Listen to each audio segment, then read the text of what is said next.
Hey guys, a lot of people are wondering what happened to Jeremy Peña in 2023. I don't know if anybody has the exact answer, but we're going to take a deep dive into Jeremy Peña. And the Astros did lose a hitting coach in the past week. How will that affect Jeremy Peña and the rest of the Houston Astros lineup? We'll talk about this and more on this edition of the Locked On Astros podcast.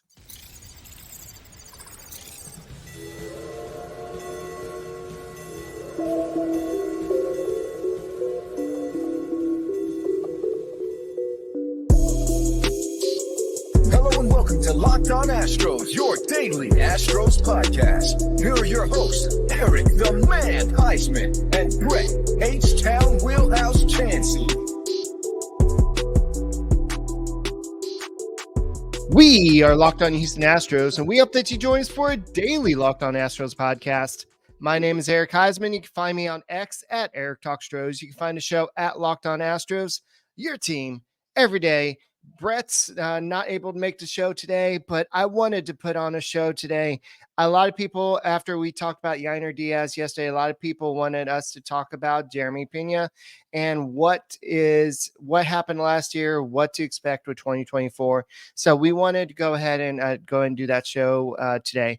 Today's episode is brought to you by FanDuel. Make every moment more. Right now, new customers get $150 in bonus bets with any winning $5 moneyline bet. That's $150 if your team wins.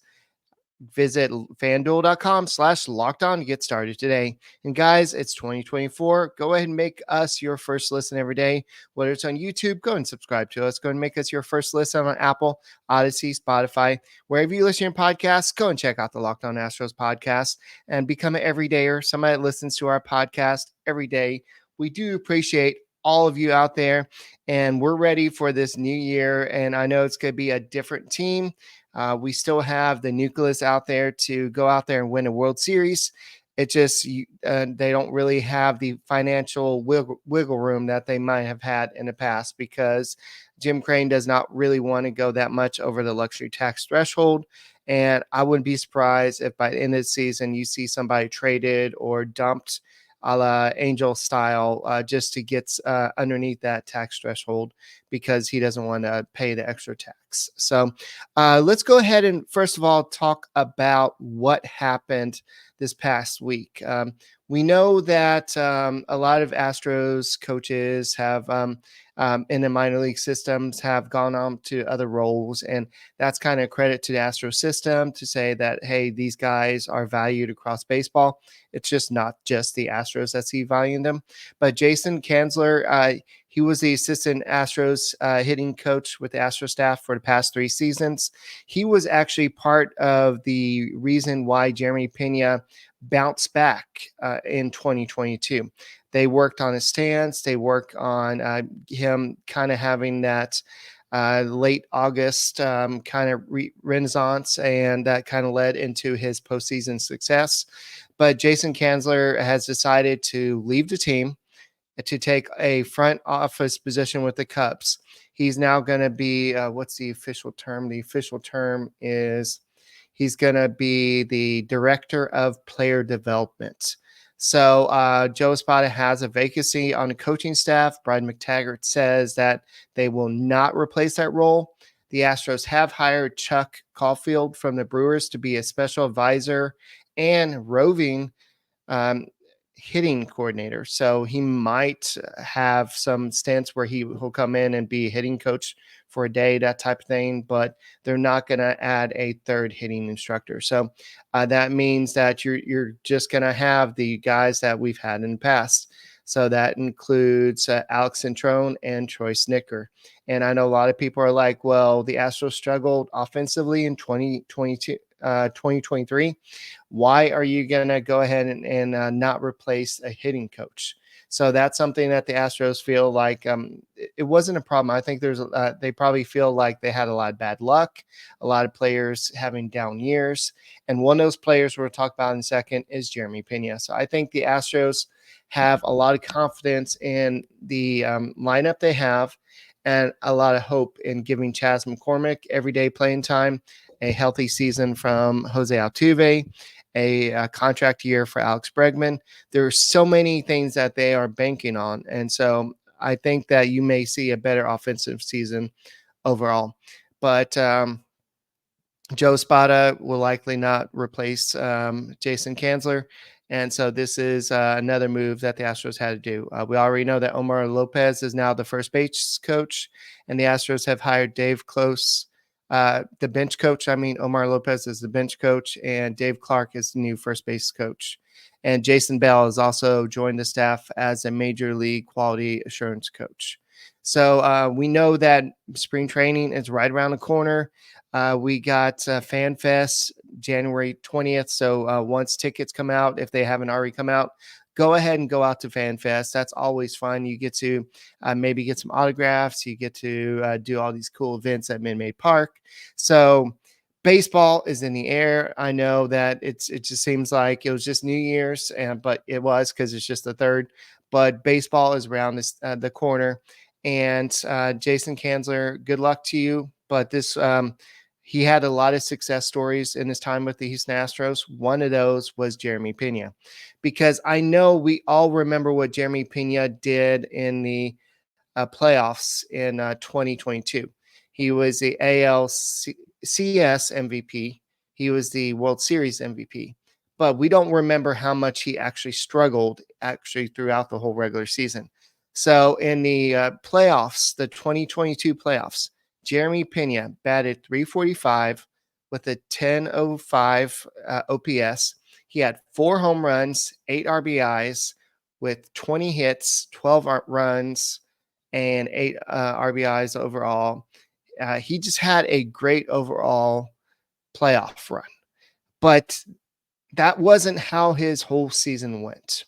Jeremy Peña was very much a mystery in 2022 because he came in with a bunch of hype, and a lot of people are like, oh, this guy is going to be great. He did have 20 doubles and 22 home runs as a rookie. Only 149 other players in Major League Baseball have done that. Sure, that sounds like a lot of people, but we're talking about the whole history of baseball. We have Julio Rodriguez and Bobby Witt Jr. They did it that same season, to show you where Jeremy Peña fits in the historical perspective.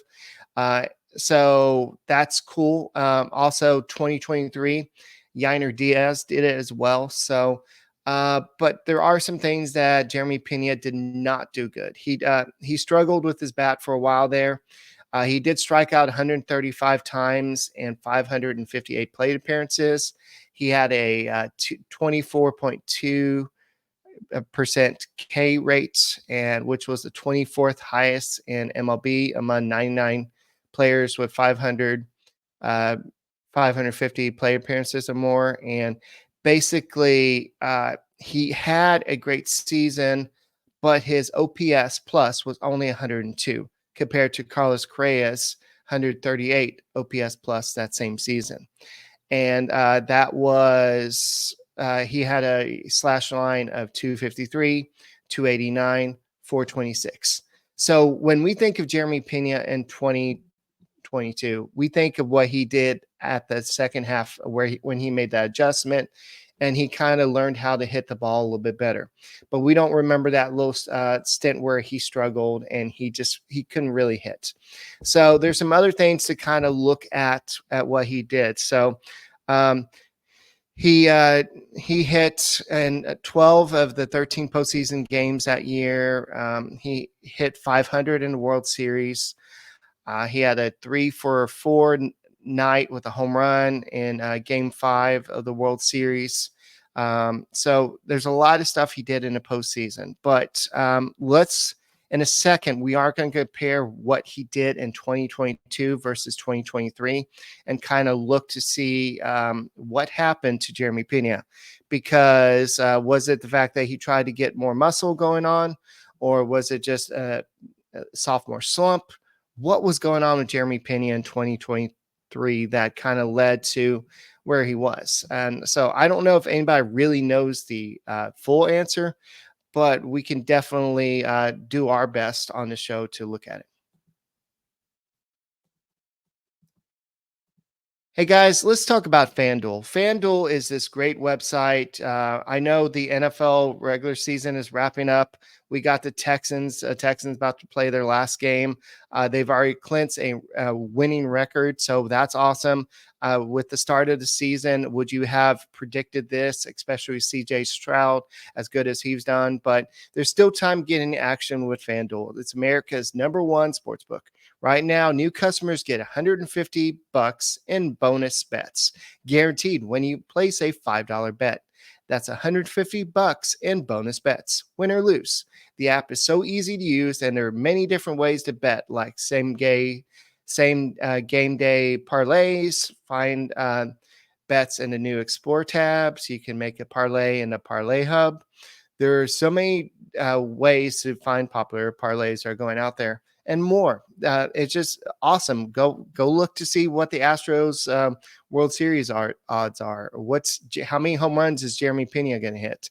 And let's go and take a look at the stats. The stats are the Colts are obviously favorites in this game, but the Texans could upset them.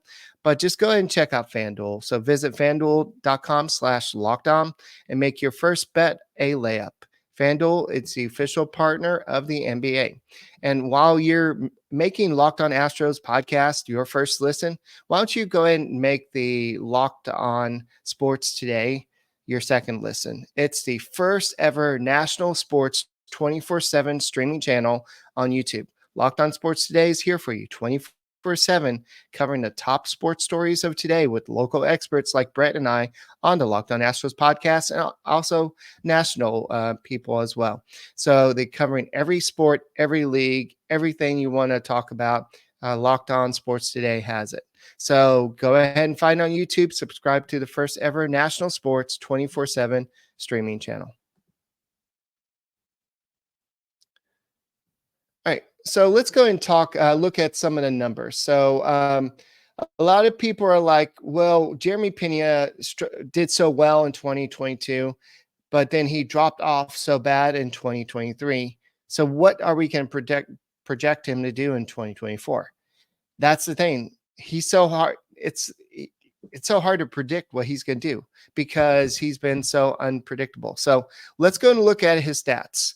So it's kind of hard to really predict what he's going to do. So all this stuff is from FanGraphs, but his barrel percentage, he had 38% to 18% in 2022 to 2023. Sorry, that's how many balls that were barreled, 38 to 18.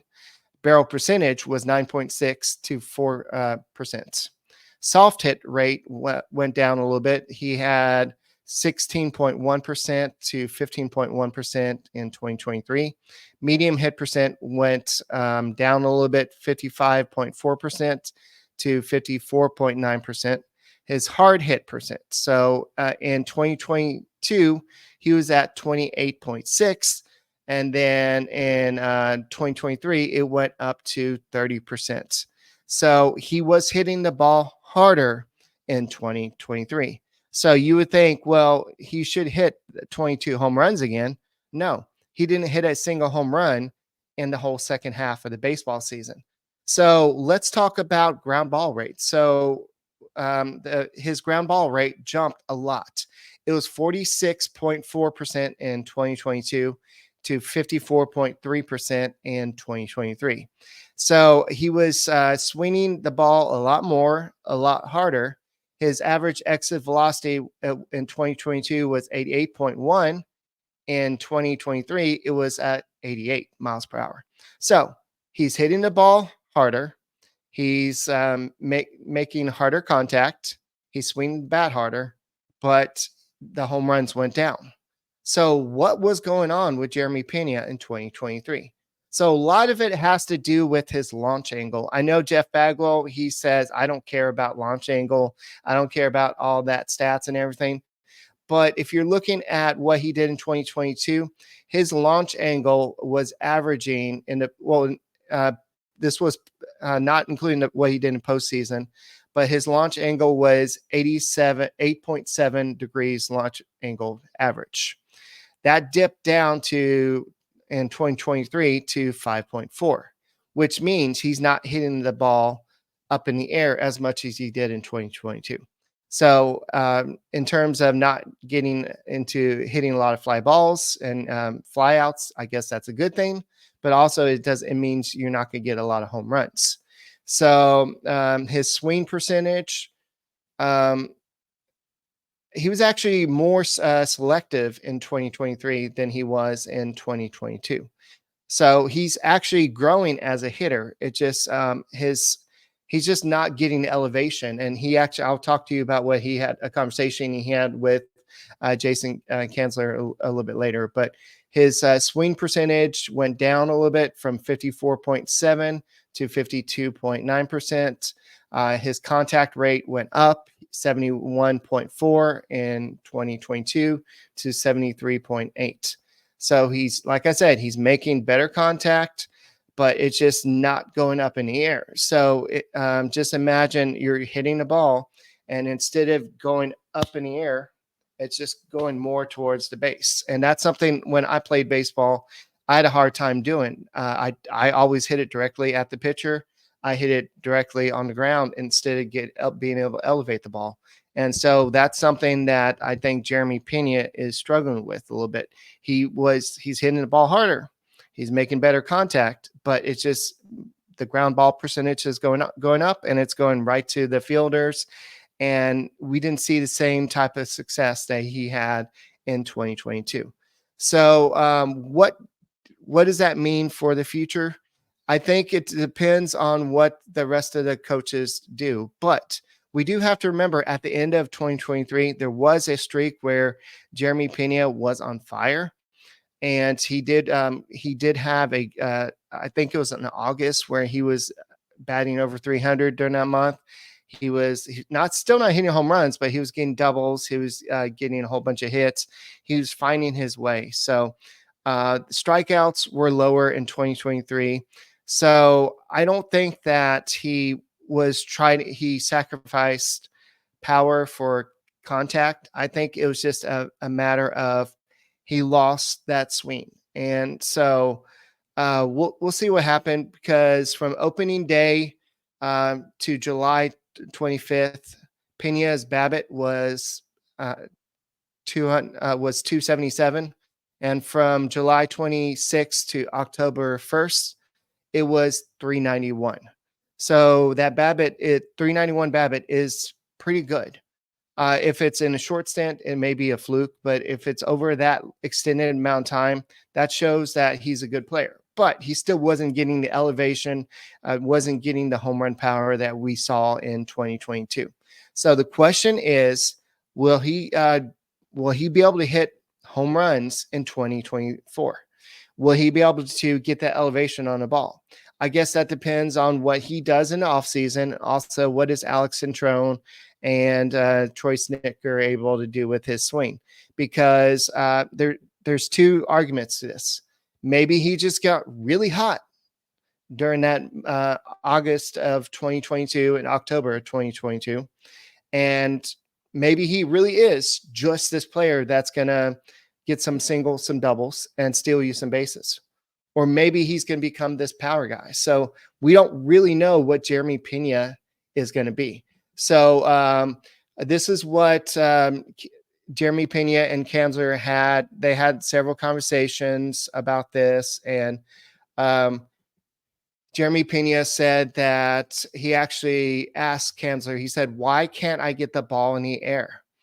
And Kanlzer said, "It's really easy once that happens to open up video and shows guys real simple things." So basically, when a player says, "I'm frustrated with this, I can't figure out why I'm not doing this," Kanlzer says, "Okay, well, let's just look at some video and figure out what you're doing."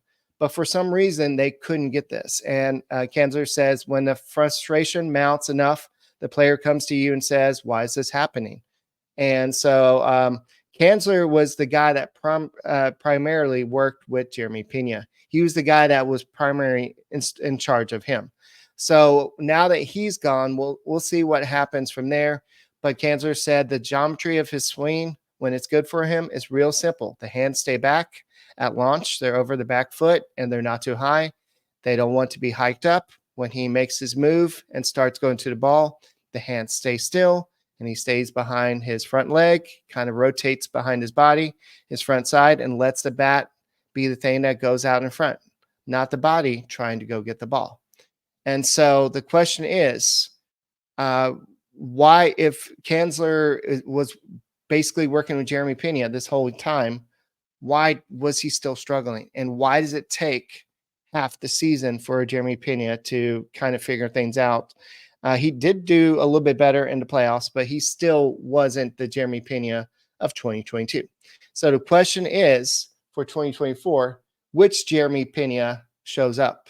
So we'll talk about in a second. We'll talk about, was his placement in the lineup to blame? Was it just maybe sophomore slump? And we'll look at some projections for 2024.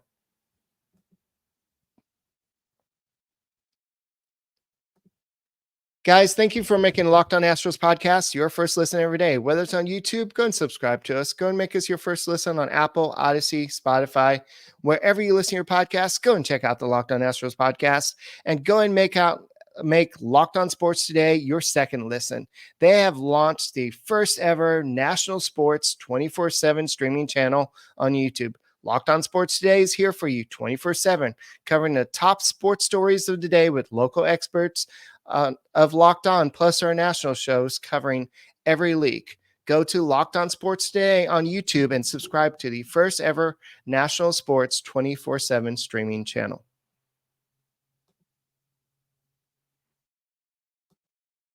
All right, so Jeremy Peña. Which Jeremy Peña stands up in 2024?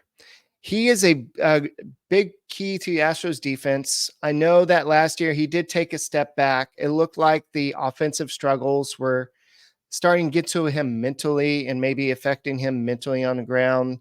I saw a lot on X or Twitter last year that a lot of people were basically saying that maybe he was a little too strong.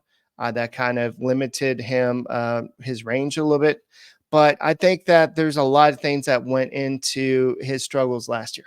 So I think Jeremy Peña knows what he needs to do now. So the league has kind of adjusted to him. They know what they can't throw him. They can't throw him fastballs. But what he needs to do is learn how to hit those off-speed pitches. We saw him make that adjustments at a little bit later in the season, but he's got to be able to make those adjustments a little bit earlier. So what does that mean for 2024? A Dusty Baker, I know, it depends. Did we whine about it a lot? But Jeremy Peña should bat second, or was that a Dusty Baker thing? Where was the best place to bat Jeremy Peña? If you look at some of the sabermetric articles, they say that you should put your best hitter at number 2 and number 4. Because and the guy that gets on base the best should be in your number 2 spot.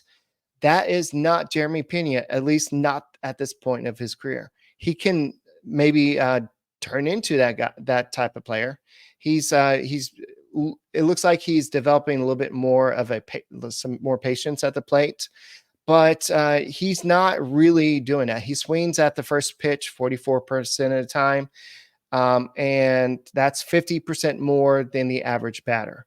So he swings at the first pitch. He doesn't get on base as much as you would like. So he's not your ideal number 2 hitter. We know that Dusty Baker, the idea there was to sandwich him in there between some of the big boys, and that way he sees more fastballs. And I know I was a big proponent for Jeremy Peña hitting there, seeing how he did in 2022. But maybe 2022, it had nothing to do with where he was hitting. It was just the confidence, just how hot he was at the time. So just whatever Dusty Baker did in 2022, it did not fix Jeremy Peña. He was still good defensively. He just wasn't as great as he was in the past.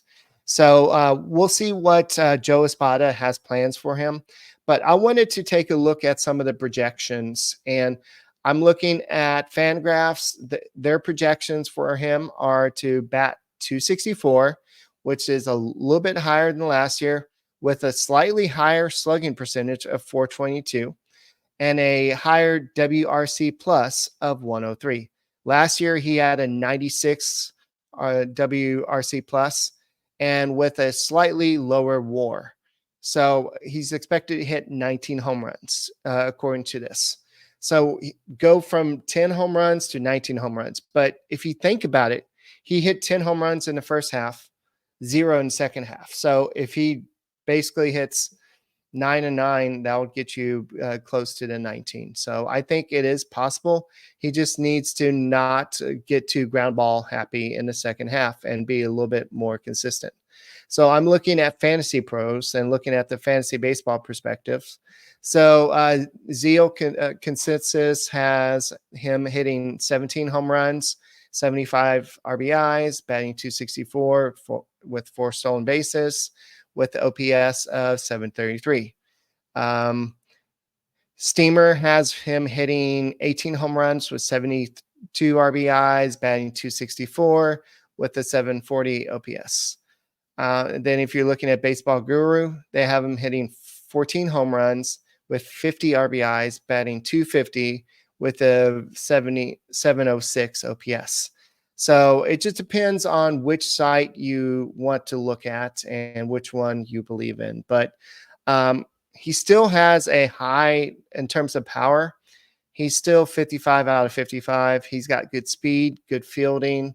He's overall a good player, but he's got to figure out who Jeremy Peña is. Is it somebody that's going to hit a lot of ground balls, or is it somebody that's going to try to hit some home runs like he did in 2022? So he's got to figure it out in 2024 because the Astros need as much offense as they can get, especially if Alex Bregman leaves after the season. They're going to have to rely on him to kind of pick up the offense, because unless they go out and get another third baseman, they're probably going to have a rookie at third base in 2025. So the Astros need to figure out ways to get some more offense in there. So Jeremy Peña breaking back out could be a good way to replace some offense there. So guys, just let us know who you want us to talk about next. In our next show, we'll go ahead and continue taking a deep dive into this. So Jeremy Peña, which one shows up? We don't know. And that's the beautiful thing about baseball. These guys can have good seasons. These guys can have seasons where they make you want to pull out your hair. You never know. It's baseball. And it's 1, 2, 3 strikes, you're out at the old ball game, just like the song says. So that's all I got for this edition of the Locked On Astros podcast. Go and make sure you make us your first listen on Apple, Odyssey, Spotify, wherever you listen to your podcasts. Go and check us out, and we'll be back tomorrow with another episode. And go ahead and keep on rooting for your Astros, and go Texans this weekend. Let's go ahead and see what you can do. And I will see you tomorrow.